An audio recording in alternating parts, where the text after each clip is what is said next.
ئەمڕۆ لە ساڕۆژی تیرۆرکردنی ڕۆژنامە نووسکاوە گەرمیانی وەک ئەندامی گەڕەکراوی داکە خۆم بە خۆشحاڵ دەزانم کە ئاستان بە یادکردنەوەی ئەو ساڵ یادا کە بەداخەوە لە میێنی گرانی خۆم دەرببڕم لەسەر سەرانی هەرێمی کوردستان کە بەداخەوە هەرێمی کوردستان تاکە شوێنە کە ئازادی خوازان و ڕۆژنامە نووسان و شوێنیان زیندان و ناوگۆڕە و بکوژان و ئەوانشی کە دەستیان هێدە تیرۆرکردنی ڕۆژنامە نووسان و ئازادی خوازانەوە خاوەن هێزی چەکدار و خاوەن پلەپایەن و لە ناو دەسەڵاتی هەرێمی کوردستانە خاوەن پلەپایەکی بەرزن بۆیە ئێمە ئیدارەی ئەو کارێکە خێزەونە ئەەکەین و بەداخەوە دادگاکان لە هەرێمی کوردستانە هیچ سەراحەتێکیان نییە و پێویستە بە داواکاری لێرەوە بکرانی ئەو کاری تیرۆستیە بە زووترینکا بە سزای خۆیان بکەن. دەمێ لە پەراوێزی ئەم چالاکیە کە کراوە بۆ شەیدکەوە گەرمیانی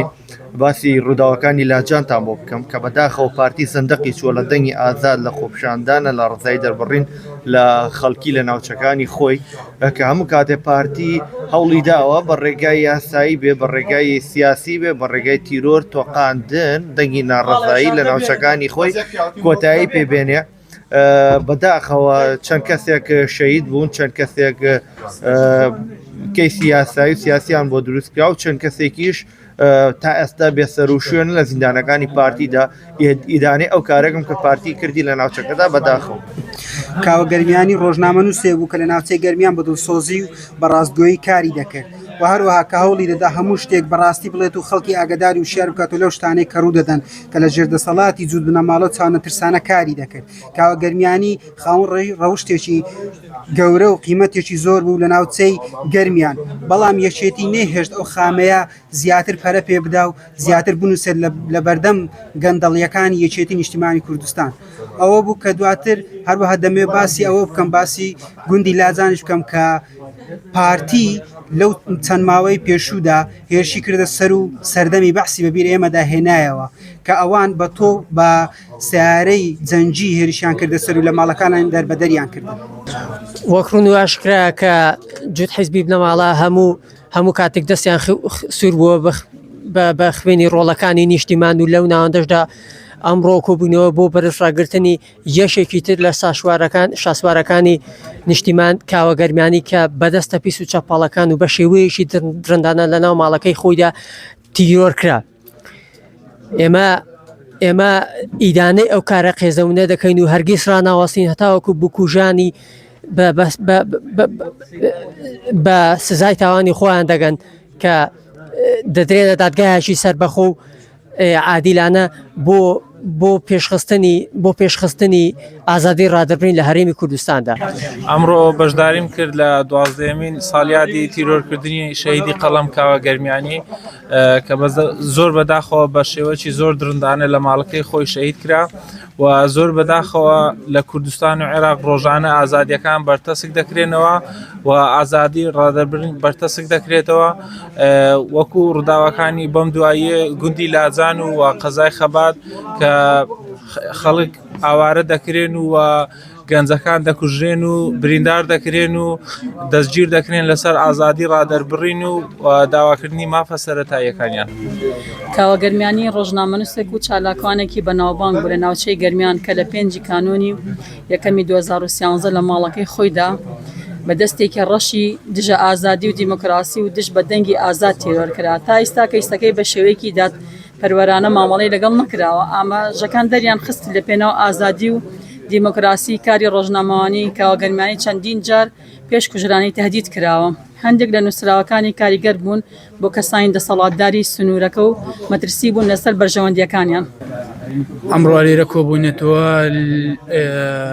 لەبەرەوەی کە 12 ساڵ بەسەر شەهیدکردنی کاوە گەرمیانی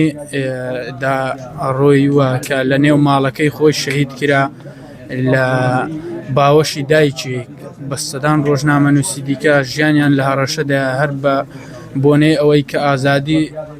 ڕادەربڕینیان سپێن و بۆیە دەسەڵات هەمیشە لە سەرکوتکردنی ڕۆژنامە نووسەکاندا بۆیە لێناگەڕێ هیچ کاتێ ئازادی ڕادەربڕین لە نێو ئێمە هەبێ.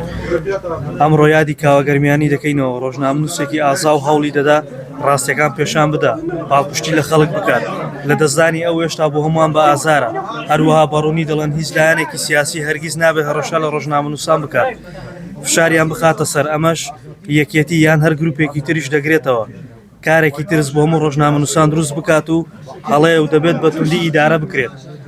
ئازایەتی کاوە هەمیشە لە دڵماندا دەمێنێتەوە و ئێمەش بەردەوام دەبین لە دوا سەلامەتی و ئازادی و دادپەروەری بۆ هەموو ڕۆژنامەنووسان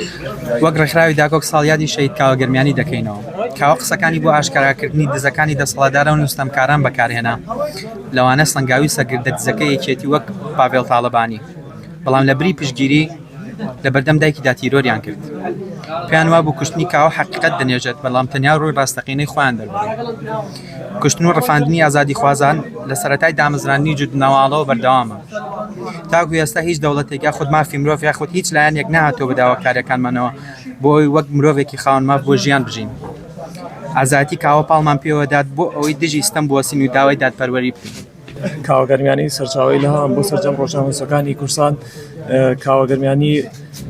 سڕەوە لە دۆخێکی ناهەمواردا دەژیا بەڵام سازژی نەکرد بۆ هیچ بابەتێک لەوانی کە لەم بە کوردستانەوە بۆی خراوە ئەمڕۆ زۆر خۆشحاڵ بووم وەک ئەندامێکی ڕێکخراوی داکۆک کۆ بوومەوە کە لە 12مین ساڵیادی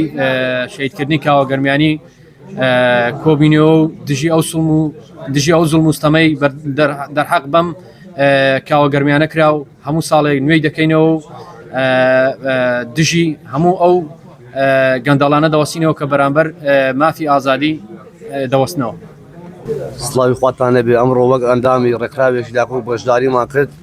لە ساڵیادی تیرۆکردنی کاوە گەرمیانی ڕۆژنامەنووس و چالاکوانی کوردستان بۆیە من لێرە پێیان ئەڵێم کاوە گەرمانی گەردەستمان بێت لە ژیان هەزاران کاوە گەرمانی کە لە دایک ئەبێتەوە و زیندی دەبێتەوە بۆیان سڵاوەشی چالاکوانانە ئەمڕۆکە وەکو چالاکوانێک و ئەندامێش ڕێکخراوی داکۆک و سوپاسی داکۆک دەکەین کە هەلی ئەوەی پێدان دووبارە یادی شەهیدی قەڵم بکەینەوە کاوە گەرمیانی هەروەک داچی ئەو پەیامەیمە لە بۆ داچیتی کە پێڕاگەاندین کە کوڕەکەم بەیەتیمی گەورە کرد بەڵام لە باوەشی مندا شەهیدیان کرد ئێمە پێی دەڵێن ئێمە هەموو ڕۆڵی تۆین هەرچۆن وەک ڕۆڵی و نیشتیمانین ڕۆژنامەنووس و تیرۆرکردنی لە هەرێمی کوردستان لە پێشینەی چەندەها ساڵە چەندەها ڕۆژنامەنووس لە هەرێمی کوردستانە کە بە قەڵەمەکانیان دژی گەندەڵەکانی حکومەت وەستانەوە دژی بنەماڵەکان وەستانەوە دژی دایافەگەری وەستانەوەنێ هەروەکاری ئەوە بوو کە ئەم قەڵەم بەدەستانە کە ئەم ڕۆژنامەنووسانە کە دەستیانە خستە سەر برینەکانی کۆمەلگا و کۆمەلگایان بەهۆش و بیر ئەێنایەوانێک کە حکومەت و بنەماڵە و حیزب چی غەدرێک و چی ستەمێکیان لێ ئەکەن هۆکاری کوشتنی ڕۆژنامەنووسان لە هەرێمی کوردستانە ئەمانە بوون کە لەوانە کاوە گەرمیانی نمونەی زیندووە کە بەبێ باکانە لە باوەشی داکەوە لە ماڵەکەی خۆیان بەکارێکی وەحشی گەرانە هەسان بە تیرۆرکردنی کاوە گەرمیانی بۆیە ئێمە لێرەوە دڵنیایان نەکەینەوانێ ئەگەر کاوەیەک تیرۆر بکەن و کاوەیەک لە ئێمە بەرن دڵنیایان ئەکەینەوانێ ڕۆژانە هەزاران کاوە لە دایک ئەبێتەوە زۆر خۆم بە خۆشحاڵە زانم کە بەشداریم لە یادی شەهیدکردنی ڕۆژنامەنووس کاوە گەرمیانی کرد و زۆر سوپاسی هاوڕێیانەکەم کە بەشدار بوون لێرە و بۆ ئیدانەکردنی ئەو کەسانەی کە ئەم کردەوە تیرۆستیان ئەنجامدا و هیوادارین ئەوانەوەی ئەم کردەوەیان ئەنجامدا و بە دادگایی بکرێن و ڕوڕەشی بۆ ئەو کەسانێکە ئەوەیان ئەنجام سەرتا بەناوی خۆی گەورەم بێرەبان ئەمڕۆ 5/12/2025 ساڵیادی 12مین تیرۆرکردنی کاوە گەرمیانی کاوە گەرمیانی ڕۆژنامەنووسێک بوو چالاکوانێک بوو کە ستەمکار و دزەکانی جوود بنەماڵی دەخستە ڕوو بە کوشتنی کاوە گەرمیانی دەیانویست حەق بشارنەوە بەڵام بەعەکسەوە ڕووی ڕاستەقینی خۆیان دەخست کوشتنی کاوە گەرمیانی وامان لێ دەکات بوەستی بەرامبەر ستەمکارەکانی جوود بنەماڵە و دزەکانی جوود بنەماڵە هەرگیز لە حەق ناوەستن.